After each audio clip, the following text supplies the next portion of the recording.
IPL టోర్నమెంట్లో sun Risers Hyderabad జట్టు యజమానిగా ఉన్న కావ్య మారన్ ప్రస్తుతం తన సామ్రాజ్యాన్ని ఇంగ్లాండ్ వరకు విస్తరించారు. England and Wales cricket board నిర్వహించి ద 100 క్రికెట్ టోర్నమెంట్లో పాల్గొనే నార్థన్ సూపర్ చార్జర్స్ జట్టును సన్ రైజర్స్ అధికారి కొనుగోలు చేసింది. ఈ మెగా ఒప్పందం విలువ సుమారు 100.5 మిలియన్ పౌండ్లు, అంటే భారత విలువలో దాదాపు 1161 కోట్ల రూపాయలు. ఈ కొనుగోలు ద్వారా సన్ రైజర్స్ గ్రూప్ ప్రపంచ క్రికెట్ రంగంలో తన తదుపరి అడుగు వేసింది. అయితే కావ్య మారన్ ఇప్పటికే ఐపీఎల్ టోర్నమెంట్లో సన్ రైజర్స్ హైదరాబాద్ జట్టును, దక్షిణాఫ్రికాలో జరిగే SA20 టోర్నమెంట్లో సన్ రైజర్స్ ఈస్టర్న్ కేప్ జట్టును కలిగి ఉన్నారు. ఈ క్రమంలో ప్రస్తుతం మూడో ఖండంలో మూడో జట్టుగా నార్థన్ సూపర్ చార్జర్స్ జట్టును కొనుగోలు చేసింది.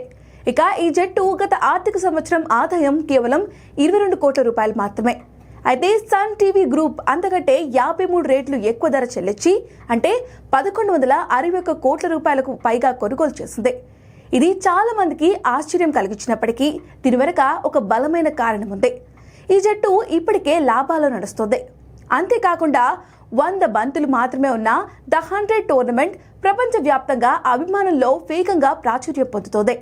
దీని భవిష్యత్తు వృద్ధిని పరిగణలోకి తీసుకునే కావ్య మారన్ ఈ పెట్టుబడిని పెట్టింది. ఈ ఒప్పందానికి సంబంధించిన అన్ని పనులు డిసెంబర్ 31, 2025 లోపు పూర్తి అవుతాయని తెలుస్తోంది. దీంతో ఇకపై ఇంగ్లాండ్ మైదానాల్లోనూ సన్ రైజర్స్ సేన ఆట చూడవచ్చు.